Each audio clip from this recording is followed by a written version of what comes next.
Hello, and welcome to Pisces Moon Astrology. I'm your astrologer, Kate Leonard, and I'm excited to explore the stars with you. Hi, everyone. Welcome to the week of May 10th through May 16th. And first, before I do anything else, let me explain. I am so sorry that I missed last week. You will probably hear in my voice that I am just now starting to get over bronchitis. I was so sick last week, so really sorry. And I do want to ask your patience with my voice. I can't clear it. I can't fix it. This is the best I can do, all right? So because of said bronchitis, I am not doing sign by sign this week. I just simply don't have the voice for it.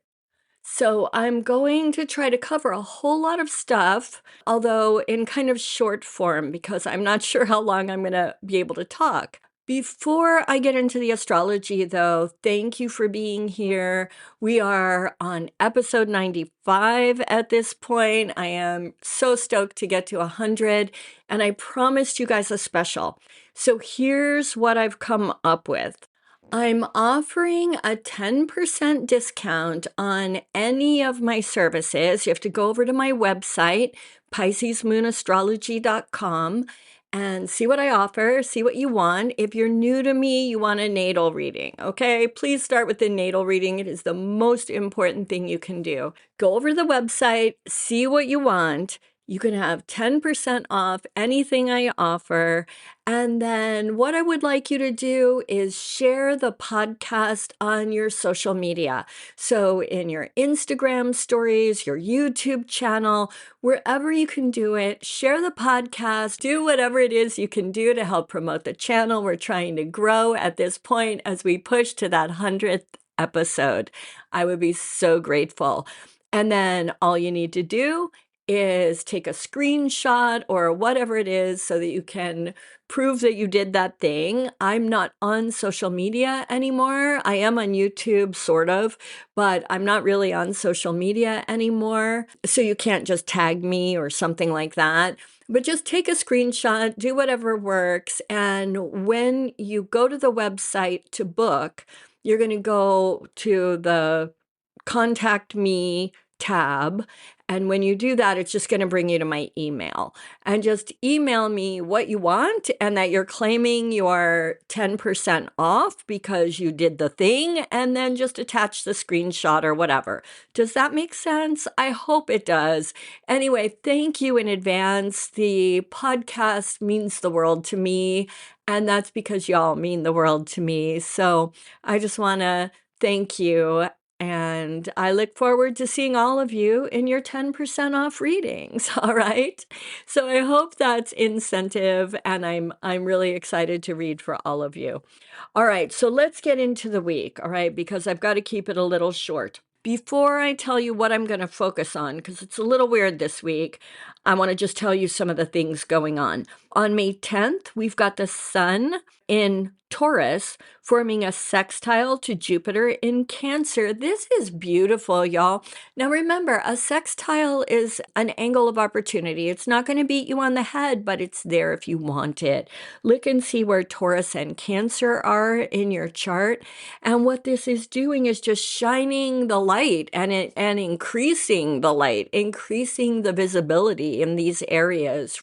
Jupiter expands and brings blessings, and the sun is where we shine. So I love that a lot. On the 12th, we've got Mercury in Taurus. That's our minds, our communication, our thinking, what we do in the market, all of that kind of stuff. And it's sextiling that same Jupiter in Cancer. So again, just expansive ideas, new ideas, really blessed work opportunities coming up. Loving that as well.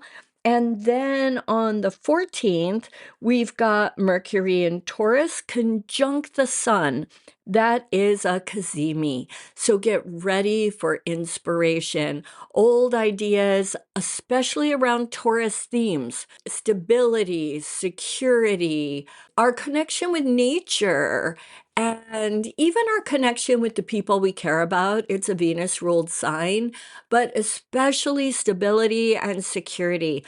We're going to need to burn off some old ideas and really let the sun is going to supercharge Mercury so that we have new inspiration around those Taurus kinds of ideas. All right. That's a really important thing. That's happening on the 14th. And then remember, I told you 2 weeks ago that this is a month of two full moons, right? The first day and the last day. So we get a blue moon this month. This week, on the 16th, we've got the new moon where in Taurus. A lot of Taurus energy this week. So, what is that? Intentions around getting back to nature, finding a life that's more comfortable, and also a renewed sense of security and all of those kinds of things, stability. And yeah, it's really about, though, getting back to basics with people. Remember, I told you this is going to be a theme all year long where we're really finding our tribe. It's going to be the people that we feel good with. Remember, I was talking about that? Well, this could be part of that, really finding the people you vibe with, meeting them at the local cafe or bar or whatever it is, or out in nature, at the park, whatever it is. So it's a really, really nice new moon.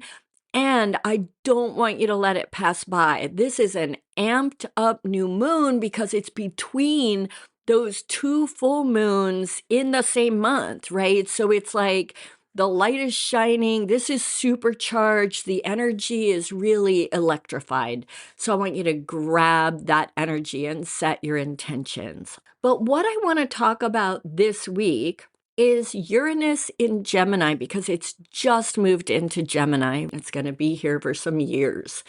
I love Uranus. It's the rebel planet, right? It's the planet that requires that we think independently, think outside of the box, break through any old restrictions or limitations.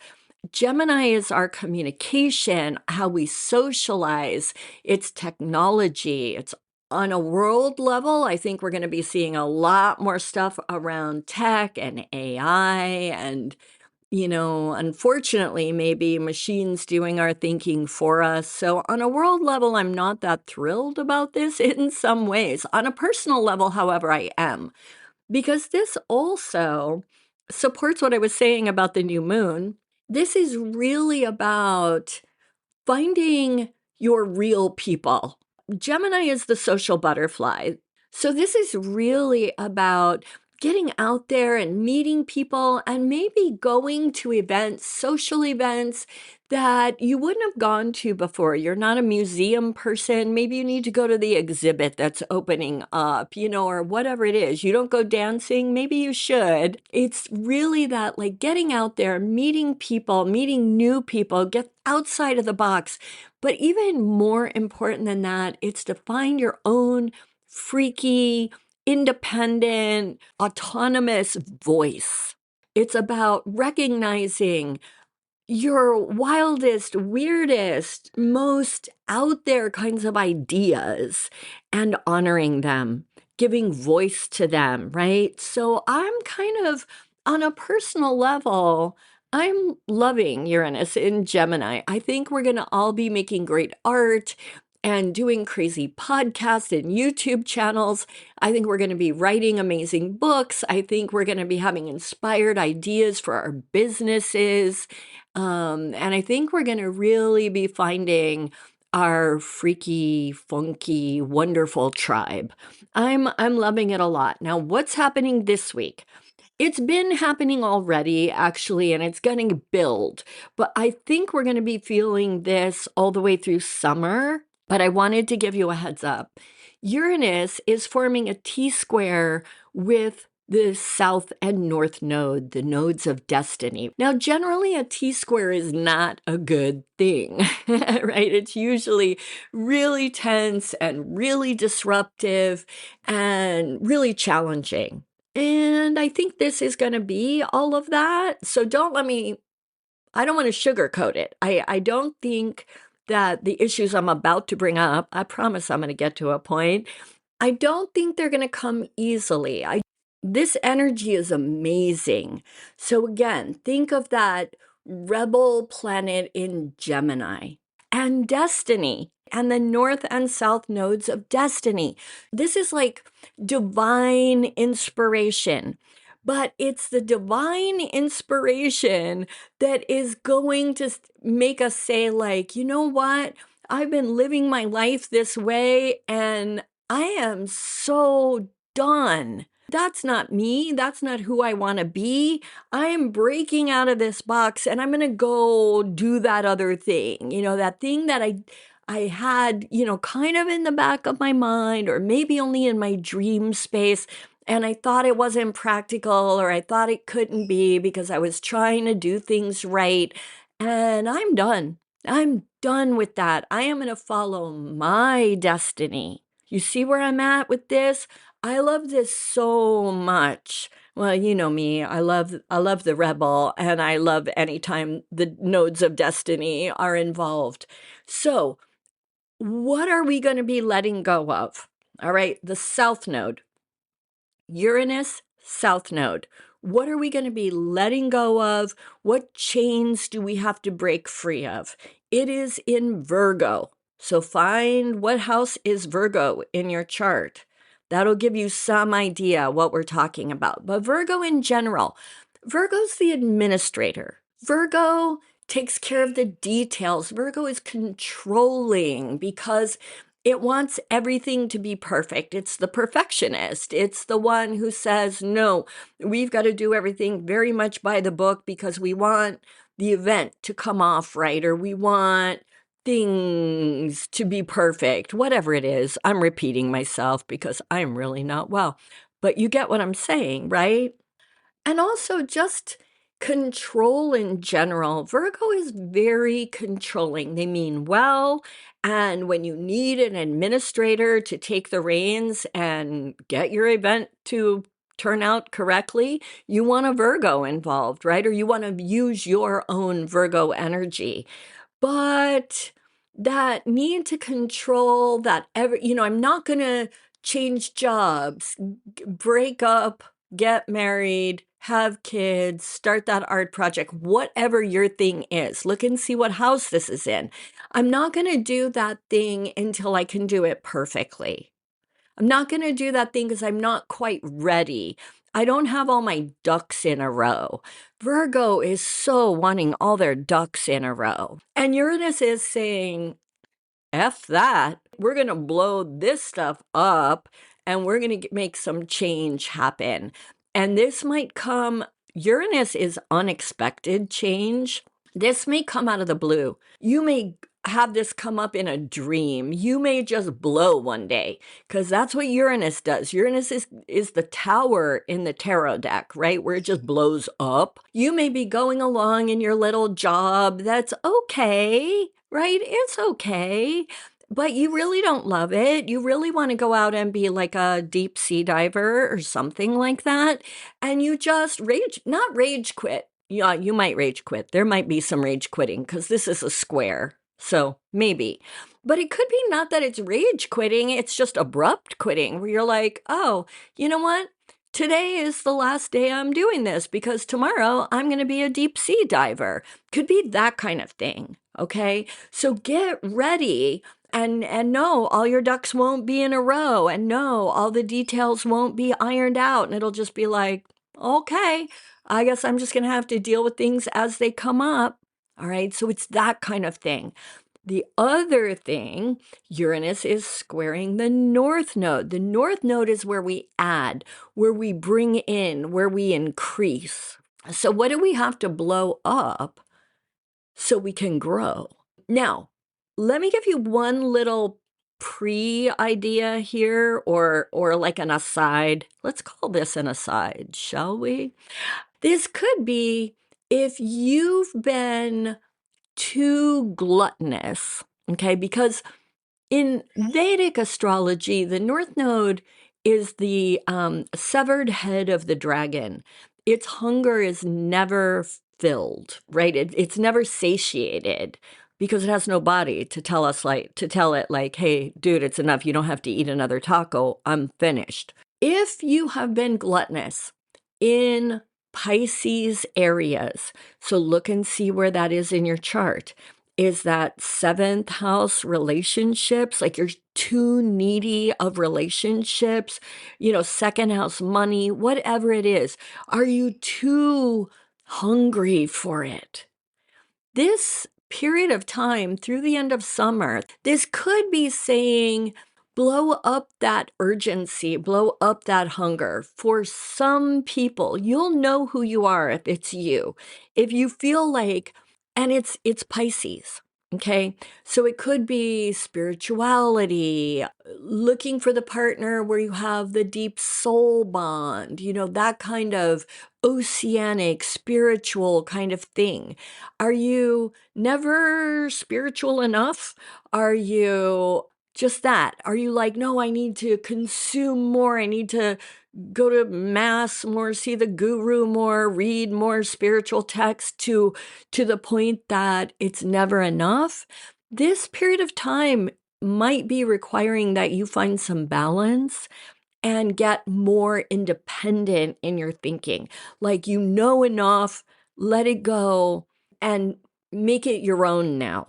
For most people, though, what I think this is going to be about is exactly kind of the opposite of everything I just said. I think it's going to be outside the box thinking about how we can grow spiritually, how we can form deeper unions with people, but maybe not in traditional ways. Like, maybe the people that you've always felt, well, like, this is kind of my tribe because I've known these people forever and always, or they're the people I work most closely with, or whatever. Maybe it's like, no, that doesn't define my people. My people are the ones that my wild, freaky, quirky self vibes with. And I want that vibe. I want that deep soul connection. It's not enough to just like, you're my tribe because I've always known you.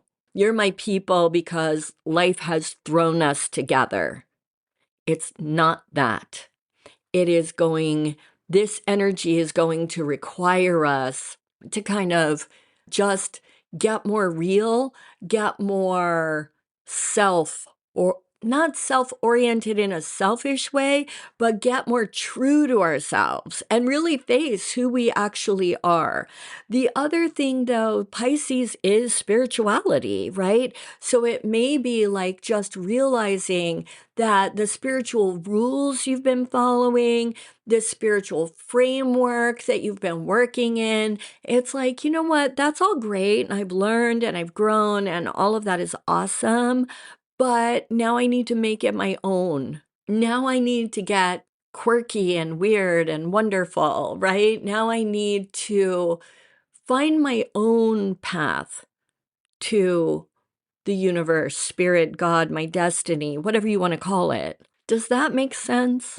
I do think this is going to be startling energy. I think it's going to be that as we're opening up to ourselves, maybe parts of ourselves that we've denied for a long time or put on back burner or just thought, like, let it go. I don't get to ever be that person. I don't ever get to live that life. I think fate is going to come along and say, nope, nope. Stop that thinking. You exactly are that person and you do get to live your truth. I love it. I love it a lot. And this is a big month with the 2 full moons. I would set some intentions. I would see where this hits in my chart and kind of see how to make the most of this energy. But fate is involved and stuff is going to get shaken up. I do believe that to be true. Okay. And my voice is really just about to go, so I'm going to leave it at that. I am so grateful for all of you. Episode 95, go us. Thank you all for being here. Really, you mean a lot to me. Getting to come here every week and talk to you guys, even in this weird podcasty way, it just really matters to me. So anyway, go grab the special. It's 10% off the prices that you'll see on my website. Just spread the news about the podcast through your social media or whatever it is you have, and then book an appointment. I would love to work with you. And if you don't want an appointment, spread the news about the podcast anyway. And thank you so much for that. And for now, you weird, wonderful, Uranus-charged people, go out and seize the energies of the stars. This is my wish for you always. And I will see you all next week, hopefully with a better voice and back to the sign by sign. All right. Take care, everybody. Bye.